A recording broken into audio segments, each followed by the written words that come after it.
to warrior.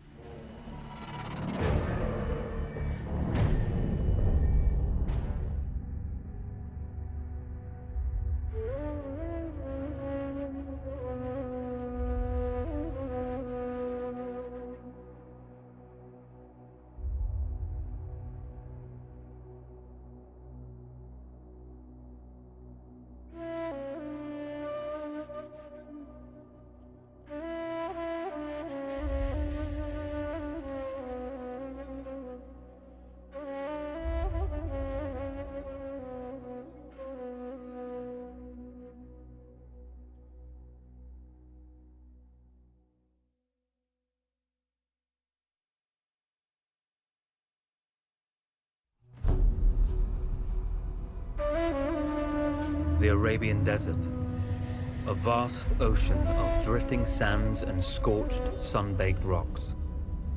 Beneath these endless dunes, oil, the lifeblood of our new mechanical century. For more than 400 years, the Ottoman Empire has ruled these lands, controlling all that's to be found here. But the Ottomans do not rule unopposed. Small bands of Bedouin rebels have united to overthrow the empire. They strike without warning and then vanish into the desert. Fighting alongside them is a lone British officer whose exploits have earned him wide renown. The world has taken to calling this man Lawrence of Arabia. In the desert, you rely on good planning, but you also hope for a dash of luck. And luck was with us when we learned of a recently derailed Ottoman train carrying a most interesting piece of cargo.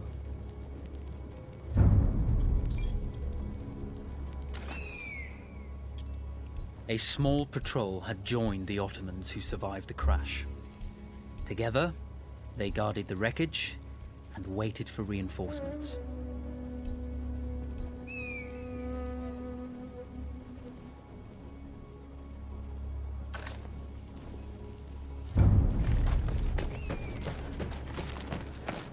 A lone fighter has just one advantage over a large enemy force. A lone fighter can move unseen.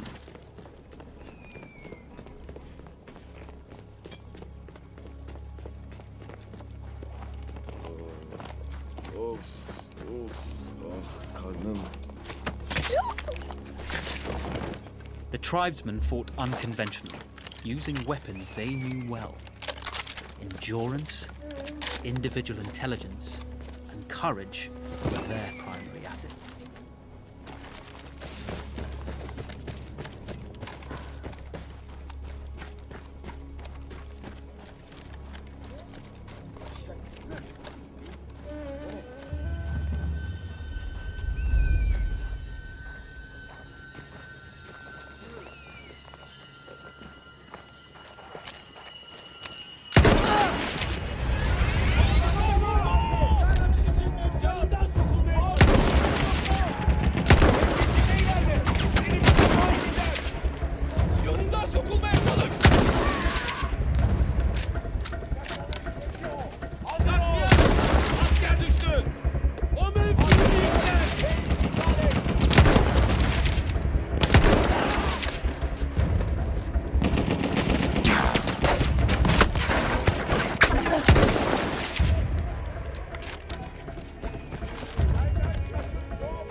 Tamam. It's over.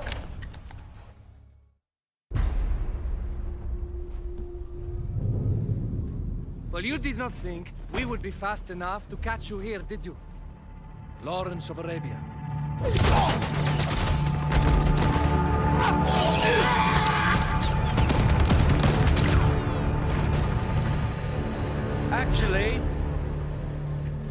I was rather depending on it. Lawrence. Well, this is very clever. Now the hunter becomes the hunted. So who might you be? How enchanting you are, my dear. Ahmed. I'll show you enchanting. If it weren't for you, I'd be free. Free, is it? You'll be free when you're dead. And I'm happy to tell you, the Empire intends to grant you all this freedom very soon. Even now, an engine of destruction scours this desert, obliterating your allies, your families, your homes. Soon there will be nowhere to run. Nowhere to hide. Soon all that you know, and all that you love, will be ashes. You will all be free to die. Oh, you animal! Zara.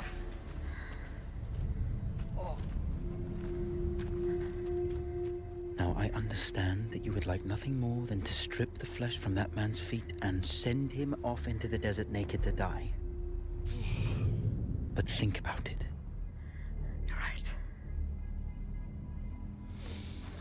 I'm sorry. My friend here, she can be a little brusque. You're going to tell me how to lie to your train, so we can lure it into a trap and destroy it. Impossible.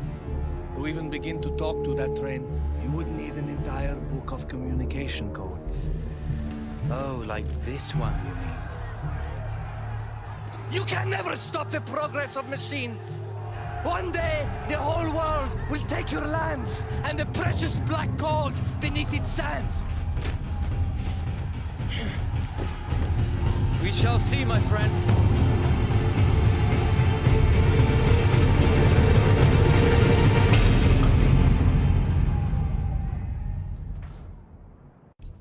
Of course, obtaining the codebook was not enough.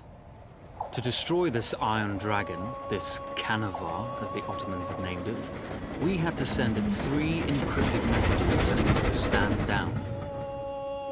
There were Ottoman outposts scattered along the railroad tracks.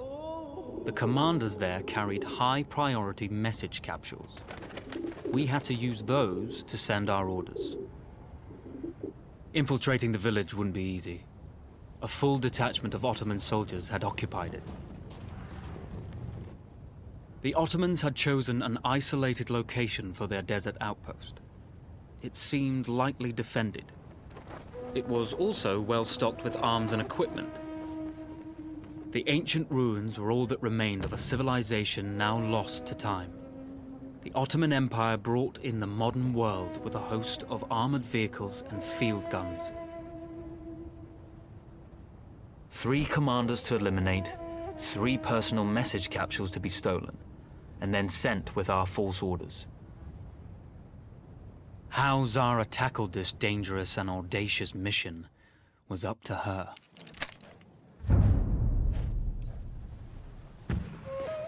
The Bedouins treasured their horses, and in return, those animals granted their riders unparalleled speed and mobility.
A single order wouldn't be enough.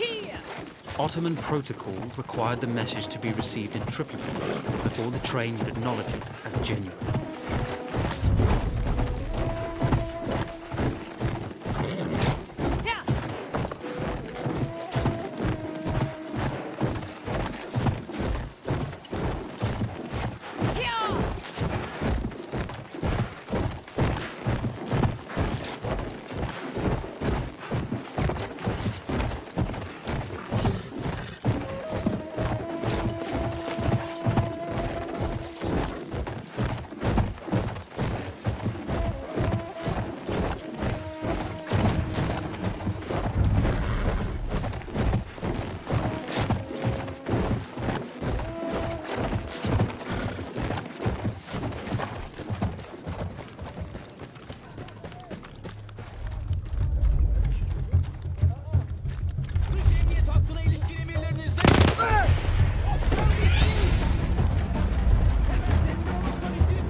We were putting a great deal of trust in Zara's capabilities, but I had complete confidence that she would carry the day.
Birlikte çık meydana!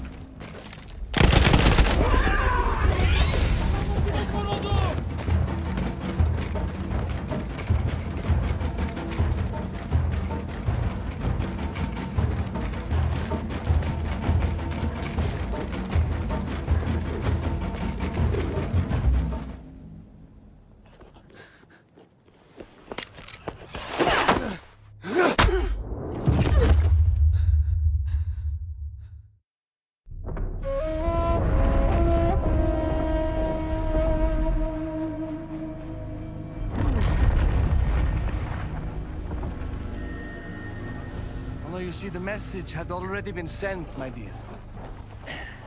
Not the message you would have wanted. Lawrence was such a good host. It almost seemed rude to escape. I made sure to note the location of Lawrence's camp, of course. Which means the train knows too. Twice, you told that train everything was clear. But I told it exactly where to attack.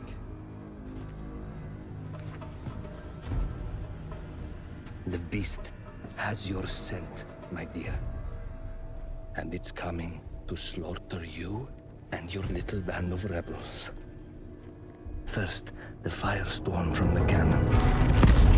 Then, up close with the troops to slaughter any survivors.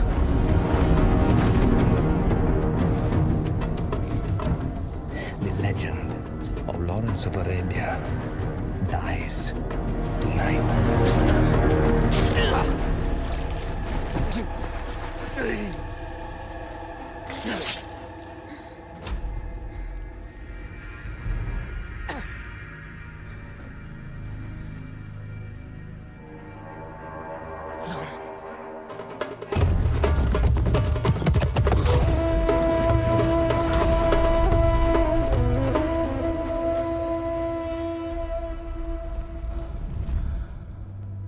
You slipped away just in time.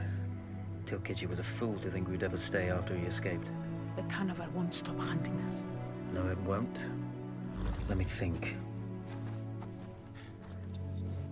The train's coming a long way. So it'll have to stop to take on water. That's where we strike. Agreed. I'll deal with any sentries, then rig explosives on the track. Yes, and I'll rally our fighters. When I blow the lines, the train will be trapped. So when you hear the blast, you need to attack them with everything you have. It's good. But you know that there's a chance the men may not come. You may set off those explosives and find you're out there all alone. You know that.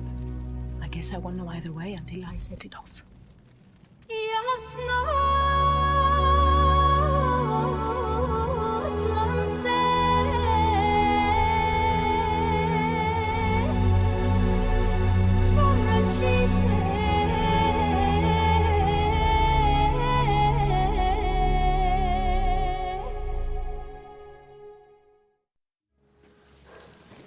Man makes plans, and God laughs.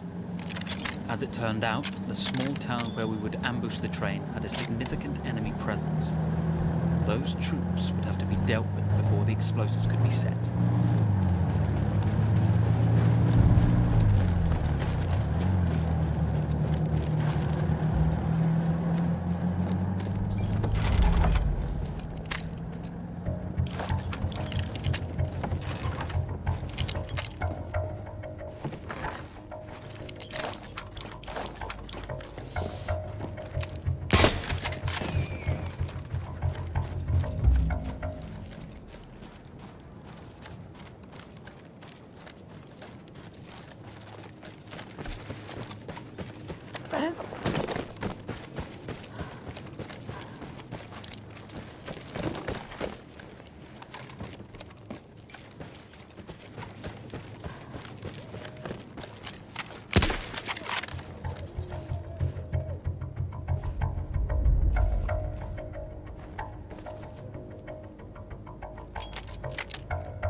When facing armoured opposition, we often use the Ottomans' own weapons against them.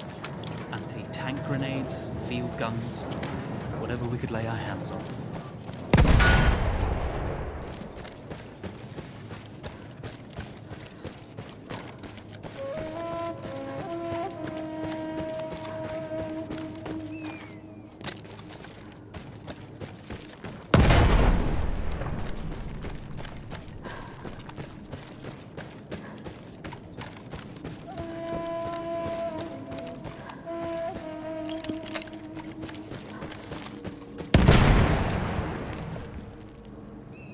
Once Zara secured the town, the trap could be set for the arriving train.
Vengeance can be a sweet or bitter brew. How did you find it, Zara?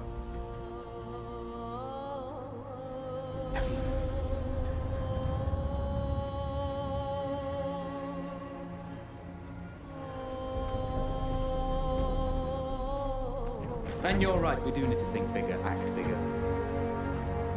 Maybe even the Suez Canal.